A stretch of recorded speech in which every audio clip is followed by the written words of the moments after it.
Hello viewers, आज का हमारा टॉपिक है क्लास 9 की बायोलॉजी का कैरियर्स इन बायोलॉजी। एक छोटा सा टॉपिक है लेकिन बहुत इंफॉर्मेटिव टॉपिक है, क्योंकि बहुत सारे स्टूडेंट इसको छोड़ देते हैं, लेकिन इसमें इंफॉर्मेशन बहुत ज़्यादा है। तो चलते हैं कैरियर्स बायोलॉजी। इसका मतलब क्या है? कैरियर इन बायोलॉजी का मतलब ये है कि अगर आप एफएससी में या इंटरमीडिएट में, यानी कि जो फ्री मेडिकल है, आप ये कर लेते हो और उसके बाद अपने लिए कोई फील्ड चूज कर लेते हो, मतलब अपने लिए कोई स्पेसिफिक फील्ड की जो डायरेक्शन है वो सेट कर लेते हो, तो आपने फिर कौन कौन सी फील्ड को अडॉप्ट कर सकते हो। तो बहुत सारे हैं, लेकिन कुछ स्पेसिफिक जो है मैं आज आपको उसके बारे में डिस्कस करूंगा, उसके बारे में बताऊंगा कि वो कौन कौन से हैं। तो फर्स्ट है हमारे साथ मेडिसिन एंड सर्जरी। ये फर्स्ट प्रायोरिटी है जो कैरियर्स इन बायोलॉजी में शामिल है, medicine and surgery. Medicine and surgery ये टू टर्म है, medicine and surgery. First of all medicine के बारे में डिस्कस करते हैं कि मेडिसिन में आप क्या कुछ कर सकते हैं। मेडिसिन में आता है, ये इंक्लूड होता है, it deal with the study of diagnosis, treatment, care and prevention of diseases and human being.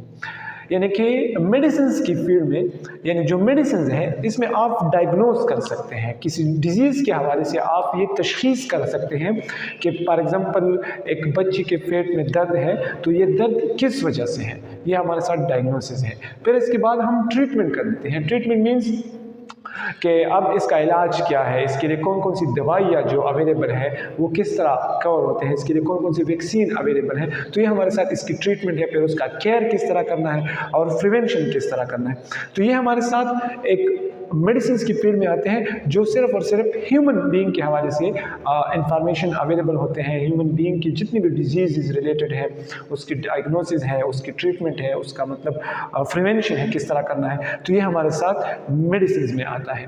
फिर उसके बाद हम सर्जरी की तरफ आते हैं। तो सर्जरी में हम ये स्टडी करते हैं कि जो defected parts of the body है, ह्यूमन बॉडी के, इसको तो या रिपेयर कर सकते हैं, या रिमूव कर सकते हैं, या रिप्लेस कर सकते हैं। आपने ये 3R को याद करना है, यानी जो 3R है आपने इसको याद कर लेना है। 3R को आपने याद करना है। मिसाल के तौर पर अगर किसी पार्ट में डिफेक्ट आ गया, या वो पार्ट जो है वो फॉर एग्जांपल डिफेक्ट हो गया, मिसाल के तौर पर किडनी है, अगर खुदा ना खास्ता किडनी में स्टोन बन गया है, फॉर एग्जांपल वो स्टोन फॉर्मेशन किडनी में होता है, तो फर्स्ट ऑफ ऑल उसका तो ये कोशिश होता है कि उसको रिपेयर कर सके, उसको ट्रीटमेंट कर सके, उसको लेजर्स के ज़रिए से, छोटी छोटी सी टेक्निक्स है उसकी मदद से हम उसको रिपेयर कर सकते हैं, उसको स्टोन को रिमूव कर सकते हैं। लेकिन अगर वो कवर नहीं होता, वो ट्रीटमेंट उसकी पॉसिबल नहीं है, उस छोटी सी इलाज से वो रिपेयर नहीं होता, तो फिर हम उसको रिमूव कर लेते हैं, बॉडी से रिमूव कर लेते हैं, और इसकी जगह हम कोई दूसरी किडनी जो है उसको रिप्लेस कर सकते हैं, उसको ट्रांसप्लांट कर सकते हैं। इसी तरह और बहुत सारे एग्जांपल अवेलेबल है कि जो डिफेक्टेड पार्ट्स हैं वो तो या रिपेयर हो सकते हैं, या रिमूव करते हैं, या उसकी जगह हम रिफ्लेक्स कर सकते हैं। तो ये हमारे साथ सर्जरी में आते हैं। तो सर्जरी में हम ये चीज़ें अडॉप्ट कर सकते हैं। तो आपने मेडिसिन और सर्जरी के बारे में थोड़ा बहुत जान किया होगा। ये फील्ड हमारे साथ होता है MBBS, bachelor in medicine and bachelor in surgery. आप ये फील्ड एफएससी के बाद, यानी जो फ्री मेडिकल है उसके बाद अडॉप्ट कर सकते हो, हायर सेकेंडरी के बाद आप इस फील्ड को अडॉप्ट कर सकते हो, लेकिन ये आसान फील्ड नहीं है, इसके लिए बहुत सारी मेहनत की ज़रूरत होती है। फिर उसके बाद फिशरीज। फिशरीज ये भी एक प्रोफेशनल फील्ड है जिसमें हम स्टडी करते हैं, professional study of production of fishes, यानी कि जितनी भी फिशेस है उसकी जो प्रोडक्शन है, उसकी जो ट्रीटमेंट है, उसकी जो फूड की अवेलेबिलिटी है, उसका जो क्लाइमेटिक जोन है, उसके बारे में हम ये स्टडी करते हैं कि ये फिश किस तरह इस इन्वायरमेंट में सर्वाइव करते हैं। जो प्रोफेशनलिस्ट होता है, जो इस फील्ड में एक्सपर्ट होता है, वो वर्क करता है, work for the betterment of, ये आपने 2 टाइम्स लिख दिया है, work for betterment of quality and quantity of production of fishes. जो फिशरीज में एक्सपर्ट होते हैं, जो फिशरीज के साइट के साथ उसका रिलेशनशिप होता है, तो वो फिशेस जितनी भी है उसकी जो क्वांटिटी है और क्वालिटी उसकी बेटरमेंट के लिए वर्क करता है डेली और उसके बारे में इम्प्रूवमेंट लाता है। मिसाल के तौर पर प्रोडक्शन किस तरह करना है कि मिसाल के तौर पर एक क्वालिटी और क्वांटिटी, ये दो टर्म मैंने लिखे हैं। क्वालिटी इसकी खासियत क्या है, इसकी करेक्टरिस्टिक्स क्या है, और क्वांटिटी उसका मकदार क्या है। मिसाल के तौर पर कि फिशेस हो वो तादाद में भी ज़्यादा हो और उसकी क्वालिटी भी अच्छी हो, यानी कि उसकी नस्ल की जितनी भी गुड क्वालिटी है उसको हम इंक्रीज़ कर सके। जब गुड क्वालिटी आते हैं, गुड करेक्टरिस्टिक्स आते हैं, तो वो उसकी क्वालिटी हो गई, और जब उसका तादाद बढ़ता है, क्वांटिटी में आते हैं, तो फिर हम उसको क्वांटिटी में इंक्लूड करते हैं। तो जब इस तरह की फीड के लिए कोई मतलब फिशरीज डिपार्टमेंट वाले काम करते हैं, तो वो कोशिश करते हैं कि उसकी प्रोडक्शंस को इंक्रीज कर सके। तो जितने भी हमारे साथ फिशरीज डिपार्टमेंट है, ये एक प्रोफेशनल स्टडी है जो सारे के सारे फिशेज जो है जितने भी रीजन है उसके साथ ये रिलेट करते हैं। तो ये भी बहुत एक ज़बरदस्त फील्ड है। फिर इसके बाद एग्रीकल्चर की तरफ आते हैं। जो एग्रीकल्चरिस्ट है, यानी कि जो एक्सपर्ट होता है एग्रीकल्चर फील्ड में, तो वो वर्क करता है for the production of food crops and animals which are the source of food. यानी कि जो एग्रीकल्चरिस्ट है ये हमारे साथ फूड क्रॉप्स और एनिमल्स के जो है उसकी प्रोडक्शंस में इम्प्रूवमेंट के लिए वर्क करता है। किस तरह? मिसाल के तौर पर फूड क्रॉप्स में आते हैं हमारे साथ।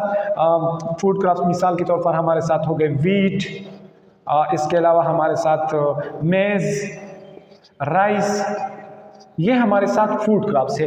इसमें बेटरमेंट, इसमें इम्प्रूवमेंट लाने के लिए वो वर्क करता है। और एनिमल्स में हमारे साथ आते हैं जितने भी हमारे साथ काव है, मिसाल के तौर पर काव, बफेलो, शीप, गोट वगैरह, उसकी क्वालिटी में, उसकी क्वांटिटी में इम्प्रूवमेंट लाने के लिए वो डेली बेस पर वर्क करते हैं एग्रीकल्चरिस्ट। तो ये जो नॉलेज ये हासिल करते हैं वो हमारे साथ एग्रीकल्चर यूनिवर्सिटीज़ हैं, जो एफएससी के बाद आप इस फील्ड को अडाप्ट कर सकते हैं। एग्रीकल्चर यूनिवर्सिटीज़ में जा सकते हैं और वहाँ पर आप एग्रीकल्चर फील्ड को अडाप्ट कर लेते हैं। इसी तरह फिशरीज और एग्रीकल्चर, ये आप दोनों जो है जितनी भी फील्ड है ये आप एफएससी के बाद अडाप्ट कर सकते हो। फिर इसके बाद हमारे साथ है एनिमल साइंस, या इसको हम कहते हैं एनिमल हस्बेंड्री। एनिमल साइंस जो है, या इसको हम कहते हैं एनिमल हस्बेंड्री, तो इसमें एक जो मतलब प्रोफेशनल होता है इस फील्ड में, वो क्या करता है? It deal with the study of care and breeding of domestic animal. यानी जितने भी हमारे साथ डोमेस्टिक एनिमल्स हैं उसका केयर किस तरह करना है, उसकी नस्ल को किस तरह बढ़ाना है। मिसाल के तौर पर हमारे साथ एक गुड क्वालिटीज़ के मिल्क प्रोडक्शन के हिसाब से हमारे साथ काव है, एनिमल्स है, तो उसकी इसी नस्ल को बढ़ाने के लिए जितनी भी रिक्वायरमेंट है, जितनी भी कंडीशंस है, उसको इम्प्रूव करने के लिए वो नॉलेज हासिल करता है जो एनिमल साइंसेज में आते हैं। तो जितने भी हमारे साथ एनिमल साइंसेज से रिलेटेड की फील्ड है उसमें ये नॉलेज हासिल करता है कि जितने भी हमारे साथ डोमेस्टिक एनिमल है उसका केयर किस तरह करना है, उसकी तादाद को किस तरह आगे बढ़ाना है, उसकी नस्ल कशी किस तरह करना है। तो ये हमारे साथ एनिमल साइंसेज में आते हैं, उसकी हस्बेंड्री में आते हैं, एनिमल हस्बेंड्री में। तो ये फील्ड भी एक ज़बरदस्त फील्ड है, और जो भी यहाँ से प्रोफेशनल निकलते हैं तो वो या तो वो फार्मास्यूटिकल इंडस्ट्रीज़ में, या हमारे साथ वेटरनरी हॉस्पिटल जो है, या हमारे साथ एनिमल के लिए जो फूड प्रोडक्शन है, यानी फीड प्रोडक्शन है, उसमें एक ज़बरदस्त जॉब हासिल कर सकते हैं। तो ये फील्ड भी आप एफएससी के बाद अडॉप्ट कर सकते हैं। फिर इसके बाद आता है जो एक ज़बरदस्त फील्ड है जो इसके बाद हमारे साथ इंक्लूड है, वो है हमारे साथ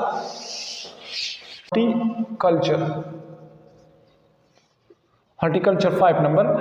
और हॉर्टिकल्चर फील्ड जो है, इसमें जो इंडिविजुअल्स होता है, जो प्रोफेशनल होता है, यानी ये फील्ड जो है इसमें जो प्रोफेशनल होते हैं वो मिसाल के तौर पर गार्डनिंग जो है, यानी जो बागबानी है, कि किस तरह एक गार्डन को डेवलप करना है, किस तरह हमारे साथ 3D डिज़ाइंस बनाना है, लैंडस्केप डिज़ाइन बनाते हैं, पार्क वगैरह। यानी कि जो हमारे साथ हॉर्टिकल्चरिस्ट है, इसकी स्टडी करने वाले को हम कहते हैं हॉर्टिकल्चरिस्ट।